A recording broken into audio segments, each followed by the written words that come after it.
Hi Uh, everyone, my name is Fábio, and today I have the pleasure of speaking with Felin, uh, one of the talented artists competing in Eesti Laul 2025, Estonia's national selection for the Eurovision Song Contest 2025. Hi, how are you doing? Hi, I'm doing great. How are you? I'm good, a bit tired, but Yeah, you gotta do I what you gotta do.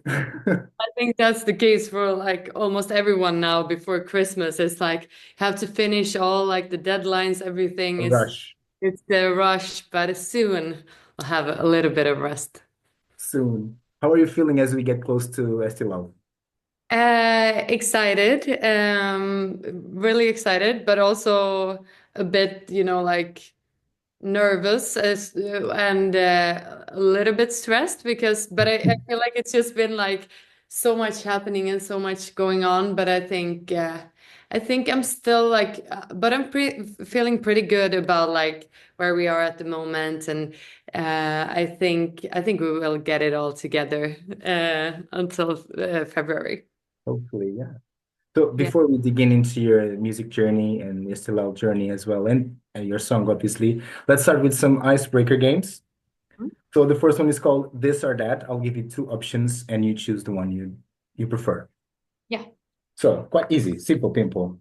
Mm. What are they? Okay, here we go. Movie night or a night out? Oh, a night out. Party people. Yeah. Second one, summer festival vibes or an intimate concert setting. Summer festival. I love both though. Like I love experiencing music in all different kinds of ways, but there's something about I think especially also like living in Scandinavia where it's so dark in the winter. I think the summer and like when the festival season starts, it's just like something happens to the people and everybody's just like so outgoing, so friendly, so happy. So yeah, That's the summer. time to enjoy the most. Yeah, Yeah. Third one, city life or countryside. city life. I grew up in the countryside, and I love, going back for like shorter periods of time to, connect with nature and relax. But I'm a city girl. Yeah. I'm a city girl. Cats or dogs? Dogs. Dogs. Yeah, even if Felin means, cat animal in French, and of course, like eh, why we picked it is because it like means, like wild cat animal that like lions or tigers that are really, like Strong strong, animals. confident, and Yeah. but if I have to pick, I love dogs. I don't have a dog myself. My brother has a dog, and I'm really, like one day when I get older and not travel so much, then I will get a dog. And take care of him. Yeah. Coffee or tea? Uh, ooh, I think what to pick. I pick coffee. Yeah. Okay. My brain cells don't work without coffee. Yeah. Summer or winter? Summer. Summer. Although I'm going to love the winter. Like I grew up kind of in the north of Finland, uh, so it was really long and like dark winters. And for a while, I didn't like the winters at all. But now I'm kind of, like rediscovering how fun is to ski or to like do all kinds of winter sports. So I like the winter more now, but summers is the So best. Pink or Avril Lavigne? Ooh. I Pink. Uh, I've never seen Avril Lavigne live, but I've seen Pink many times, and she's so amazing live. She's So I, out of this world. What yeah, she can do on stage, it's like beyond. yeah, it's crazy. YouTube or Netflix? Uh, Netflix. I spend more time on Netflix. Yeah. Although I should say YouTube because all my music videos are there, but yeah, but I think yeah, I spend more time on Netflix. Be embarrassed or be afraid. Be embarrassed. Because I feel like it's better to just try and fail than to like, be afraid and not try. And I'm always, I'm scared of like many things, but I've still, like I'm a bit scared of flying, but I've still skydived, for example. And so I think it's better to just like face your fears and just, because I'd rather face my fears than regret not, doing something. That's it. I said it once this week. Rihanna once said, never a failure, always a lesson. Mm. That's one of my mottos for life. Yeah. You have to fail to learn. Yeah, definitely. And the last one, red wine or white wine? Oh, I like wine. I would say it depends. It depends on what I eat and what I'm in the mood for. Like a glass of white wine in the summer is amazing, but also, now when it's winter, it's like so nice with a really good red and just relaxing. So, do I have to pick? Both, Yeah. both. Thank you. So let's go to the second game. It's called Finish the Sentence. So I start a sentence and you Yeah. finish it. The first song I ever loved was Hanging on the Telephone with Blondie. interesting. Hmm? If I weren't a musician, I would probably be. I don't know, a politician, maybe. I Okay. actually studied political science during the pandemic. That's like basically the only other thing I've studied or like done than music, because I've always wanted to do music, but I've always also been really passionate about like equality and those kind of issues. And like so when the pandemic hit and I didn't know if it will ever be the same and will I be able to perform, then I decided to start studying, so I studied political science. Very interesting. My biggest musical inspiration is. Oh, wow. Then probably Blondie again, because it's like something I discovered Blondie like really early when I had started my first band at like 11. And I think even if musically, I think there are other like more recent artists that inspire me more. But I think what I love about Blondie is like there's something so like effortlessly cool about them. And like the whole era when like the punk scene in New York and and that's something I always go back to and find inspiration from. Did you grow up listen to Blondie? Yeah, I think that was like one of the first like records my dad showed me when I had just started my first band, when I was Yeah. 11. And I just thought they were so cool. And yeah, then of course, like I, grew up during like the golden era for like pop punk with like Avril Lavigne and Yeah. Paramore and all those. So of But course, more, yeah. inspired me a lot as well. But Blondie is something I always go back to. Special in your heart. Yeah. Uh, Before a big performance, I always, we always, me and my band gather and do like a quick 2 minute, like basically a meditation together where we all like say, we just breathe together to kind of calm ourselves and be present in the moment. And then usually like one of us has this really like he does a short speech about like how grateful we are to just like be able to perform together and just try to like connect with the moment so that when we go on stage we are like fully present. amazing. The craziest thing that ever happened to me on stage was.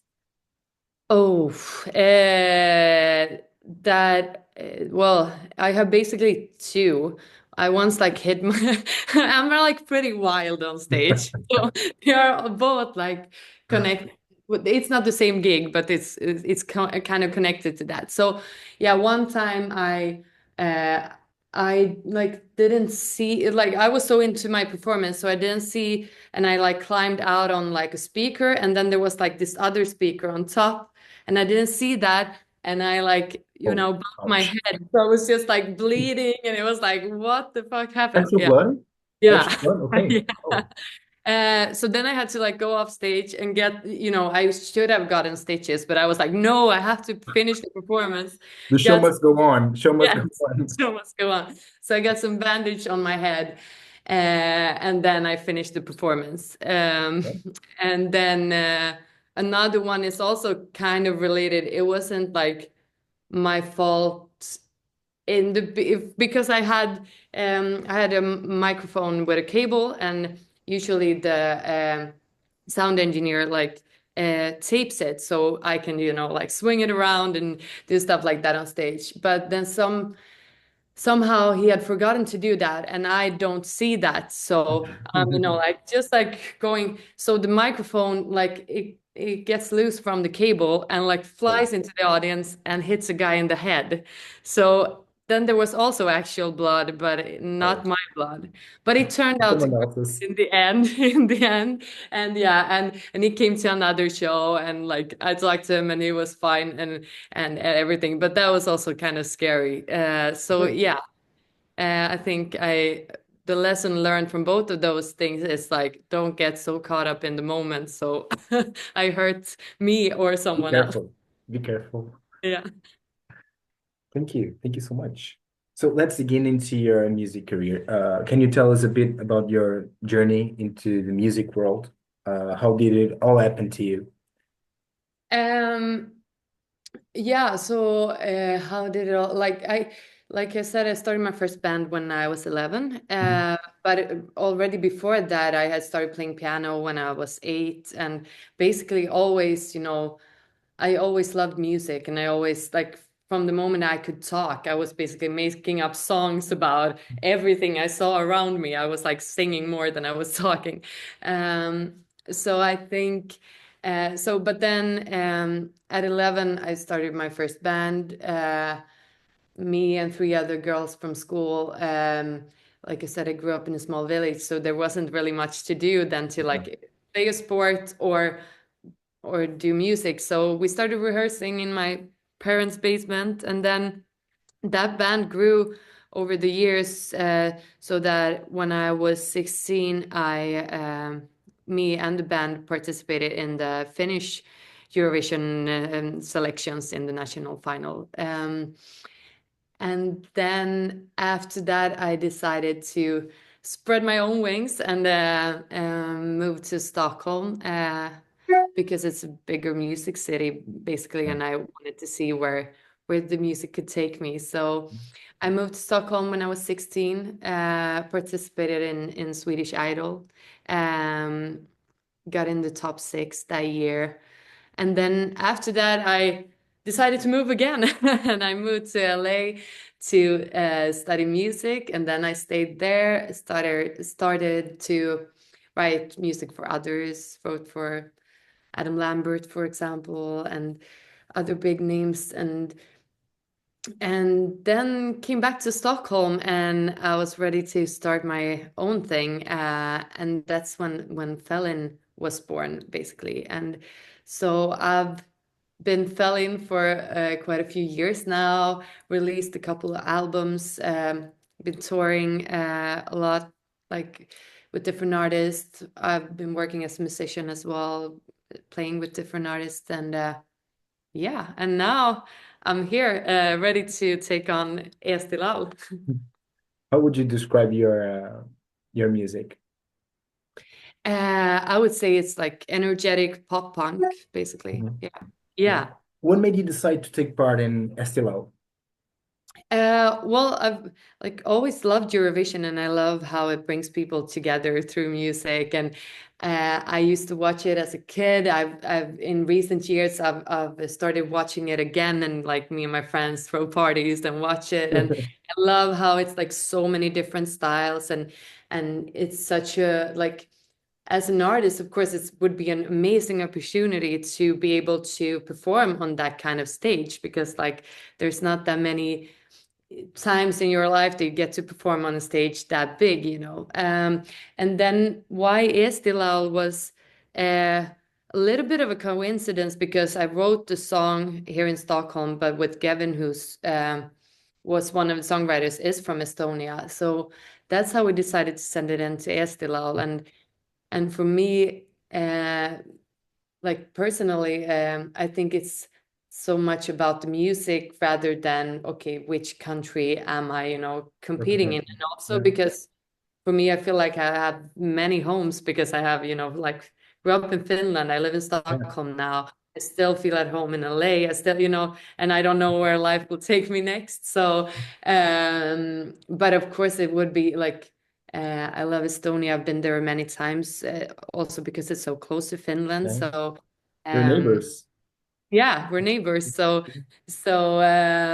I feel like yeah, and then when I found out, I was so happy that I got to compete in Eesti Laul. And what's the story? What's the meaning of your song? Well, the song is basically I want it to be, an empowering song because I wrote it at a time when I was feeling a bit lost. It's easy to overall, like in life, it's you can get lost sometimes, but also like being in the music business and it's so competitive and it's like you're judging yourself, like the music you create, you're being judged by others, by the Yeah. business.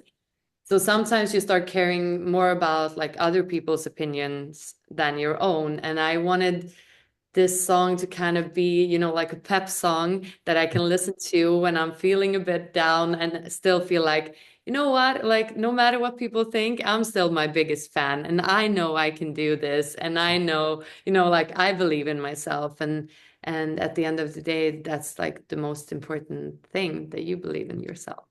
I got this feeling while I was reacting to the song, Mm. some similarities to Pink's "So What," like Yeah, I don't give a damn. This is me, exactly. you know? Yeah, Yeah, exactly. Yeah, loved it's it. kind of that feeling, like that you sometimes you just have to, like connect with yourself again and be Mhm. like, you know what? Like it doesn't matter what you think. Like, of course, I'm happy if you like it, but in the end, like I have to believe in what I do and who I am. That's what matters the most, actually. Yeah. Are there any specific elements or surprises that we can expect from your performance? Yeah, so we're working on the performance now, and we have some ideas that we love, and we're actually like I'm actually going to Tallinn tomorrow for a meeting with the production, so we'll see what's gonna like if they're gonna be like, no, you can't do this or this. So we'll see. Like I think after this week we will know how much work we have to do before February, but we really want to, like I'm working like with a great creative director and choreographer who's worked a lot with like Cornelia Jacobs and other like big acts in Sweden. So we're trying to come up with something really great and a Eurovision worthy Yeah. number. How important are the visuals for you? For me, they're really important. I feel like from the beginning, when I started my first band, I was always like really, I cared a lot about like, okay, what we're wearing on stage and how the performances are. And I've always loved artists where, if you love the music and then you go check out the music video or a live performance, and you're like, wow, okay, I really love this artist because it just connects and it enhances the music in a way. So and I like performing is what I love most about music. So I want to, try to make a performance that people will enjoy and that I will also enjoy doing on stage. Yeah, like the aesthetic sometimes, uh, well, not sometimes, it should always match the song, the performance, the artist style whatsoever. Yeah, yeah, I think so. I think that's really important. Thank you so much. Finally, do you have any special message to your fans, to Eurovision fans, SLO fans who might be watching this interview? Well, I'm so happy for like all the new fans I've gotten already through Eesti Laul and all of course happy for all the fans that have followed me up until now, and I hope you will continue to follow me on this adventure, and I hope that all fans that are able to vote in Estonia will vote for me in Eesti Laul so I can represent Estonia in Basel. That would be amazing. Thank you so much. It was a pleasure. Thank you. Thank you. So nice.